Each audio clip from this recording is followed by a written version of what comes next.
யாரையும் தாக்கி அழிக்கிறது, அடிச்சு விரட்டுறதெல்லாம் நம்ம நோக்கம். ஒவ்வொருக்கும் உரிய பாதுகாப்பு இருக்கணும். ஆனால் எங்களுடைய இது வட இந்திய இளைஞர்கள், வட இந்தியர்கள் அதிக வருகை தமிழ் இனத்திற்கு ஏற்கனவே இது தாய் நிலத்திலேயே அரசியலும் அதிகாரம் இல்லாம அடிமையா இருக்குது இந்த இனம்.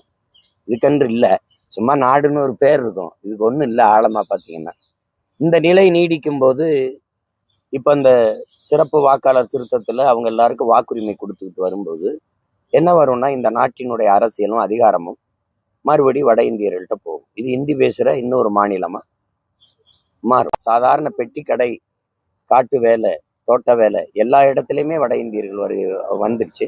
தவிர்க்க முடியாத கூலியா வேலையாட்களாக மாறிட்டாங்க. ஏன்னா நம்மளை நுட்பமாக உழைப்பிலிருந்து வெளியேற்றிட்டான். உங்களுக்கு புரியுது? சும்மா உட்காந்துருக்கு ஆசரன்ட்டான். அப்போ அந்த இடம் வேலை அப்படி இருக்கு, தேவை இருக்குது, அவன் அந்த இடத்த நிறைச்சிடலாம். அப்படிங்கும்போது ஒன்றுமே பண்ண முடியாது. அவன் இங்கே வீடு எடுப்பான், இங்கேயே தங்குவான், இங்கே குடும்ப அட்டை எடுப்பான், இங்கே வாக்கு உரிமை எடுப்பான். அப்போ அவன் ஒரு நாட்டினுடைய அரசியலையும் அதிகாரத்தையும் அவனே தீர்மானிப்பான்.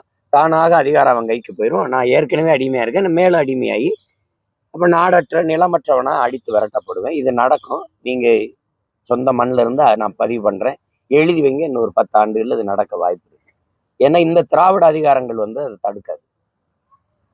தடுக்காது. என் பிள்ளைகளுக்கு ஏன் அந்த வேலையை கொடுக்க முடியாதா? திறன் மேம்பாட்டு பயிற்சி கொடுத்து ஒரு அமைப்பை வச்சுக்கிட்டு, உங்களுக்கு என்ன டெக்ஸ்டைல் இண்டஸ்ட்ரியா, உங்களுக்கு எவ்வளோ பேர் வேணும்? 100 பேரா? இந்தா நான் அனுப்புகிறேன். வயக்காட்டுக்கு வேலைக்கு ஆளா? இந்தா நான் அனுப்புகிறேன் அப்படின்னு அனுப்ப முடியாதா என்ன? கேரளாவில் 100 நாள் வேலை திட்டத்தை எப்படி பயன்படுத்துது கேரளா? நீங்கள் எப்படி பயன்படுத்துறீங்க? இப்போ 100 நாள் வேலை திட்டத்தில் வேலை பார்க்குறவங்களுக்கு சம்பளம் போட காசு வச்சிருக்கீங்களா? எங்கே கொண்டு நிறுத்துவீங்க என் நாட்டை? இந்தியா மாதிரி ஒரு வளர்கிற நாட்டில் சும்மா உட்காந்துரு சம்பளம் தரேன்னு ஒரு நாட்டை எங்கேயா பார்த்துட்டு 28 விழுக்காடு சோறு இல்லாமல் படுக்க போறான். பட்டினி குறியீட்டில் இருக்கிற நாட்டில் நம்ம நாடு முதன்மையான இடத்துல இருக்கு. அவ்வளவு பசி இருக்கு, அவ்வளவு ஏழ்மை இருக்கு. ஒரு நாட்டு மக்களின், ஒரு குடிகளினுடைய அறிவாற்றல், உடலாற்றல் இரண்டையும் உழைப்புல ஈடுபடுத்தி உற்பத்தியை பெருக்கணும். அந்த நாடு தான் வாழும் வளரும். சும்மா உட்காந்துரு சம்பளம் தரேங்கிற நாடு ஓட்ட பறிக்கிற வேலை தானே இது. அதனால உழைக்கும் திறனற்று போயிட்டாங்க நம்ம பிள்ளைங்கள். ஏன்னா குடி, பொழுதுபோக்கு, கேளிக்கை, இலவசம், எல்லாமே இலவசம் வருது. அதனால அவன் வட இந்திய வருகை தவிர்க்க முடியாதது ஆயிடுது. இது பேராபத்து, அவ்வளவுதான் சொல்ல முடியும்.